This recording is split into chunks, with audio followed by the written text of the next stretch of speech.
Chapter 6, whether it was possible to establish a government in Rome which could eliminate the enmity between the populace and the Senate, enmity being the state or feeling of being actively opposed or hostile to someone or something. Machiavelli gives two examples here: Sparta among the ancients and Venice among the modern, as two examples of two governments that had very little hostility or opposition between the people and the Senate. We're going to go into Sparta. Sparta was governed by a king and a limited Senate, and it could maintain itself for a long time. And there was very little inhabitants or people in Sparta.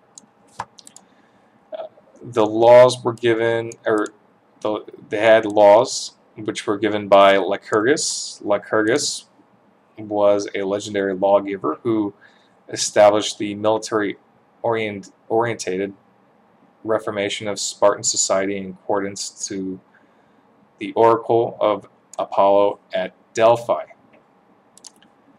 So that's who he is, and what he created in Sparta was more equality of substance and less equality of rank, being equal poverty, or because equal poverty existed here, the people were lacking ambitious men.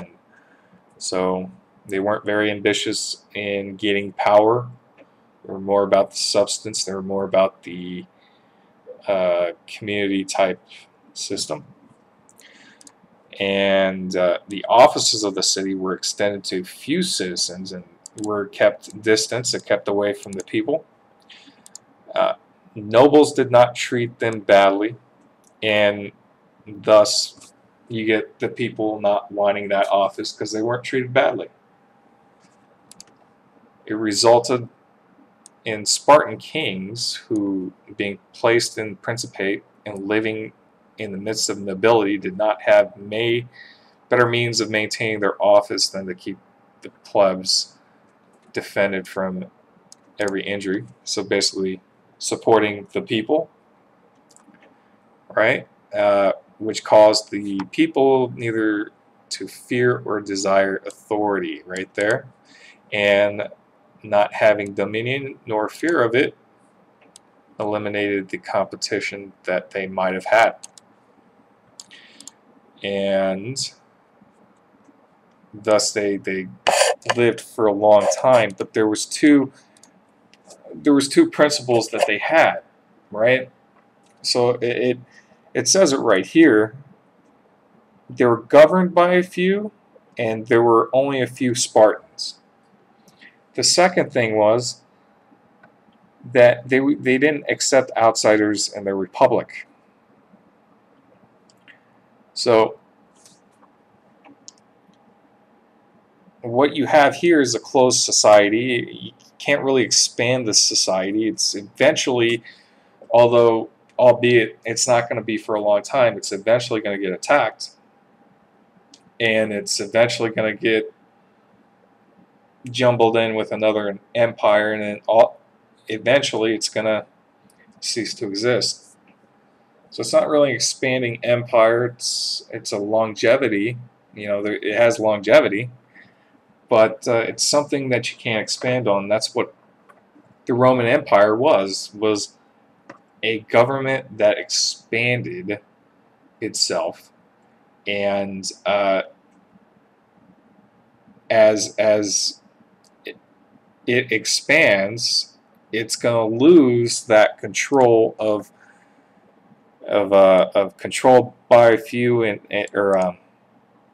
the inhabitants were few, and it was governed by a few. You're not going to have that anymore. You're going to have a bunch more people, and those people are going to have different views and different ethics and different mentalities, and that would never work, right? So, and you have to look at necessity.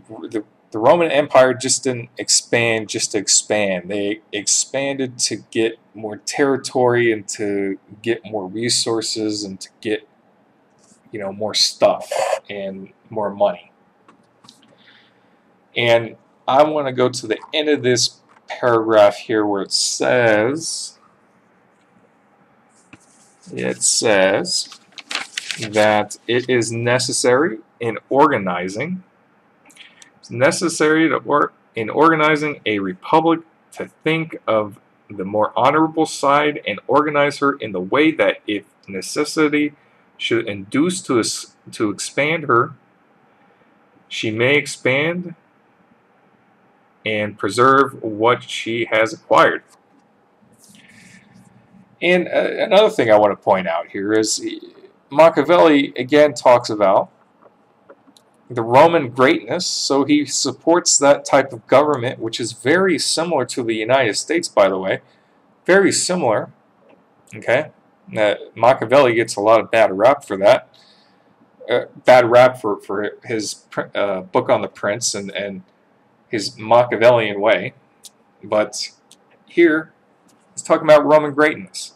And he says in this statement, I believe it is necessary to follow the Roman order and not that of any other republic, because I do not believe it is possible to find a middle way between one another, and to tolerate that enmity that should arise between the people and the Senate, accepting it as an inconvenient necessity in attaining Roman greatness. That's what he says. And he goes on to say, because in the addition to the other reasons alleged, where the authority of the tribunes is shown to be necessary for guarding that liberty, it is easy to consider the benefit that will come to the Republic from this authority of accusing judiciary, which goes on into the next chapter. But here Machiavelli states again the Roman greatness and the great way the Roman Republic was formed, and where you can't replace any republic in place of what they had, because it would never work. I mean, if they had the Spartan Republic, it would fall.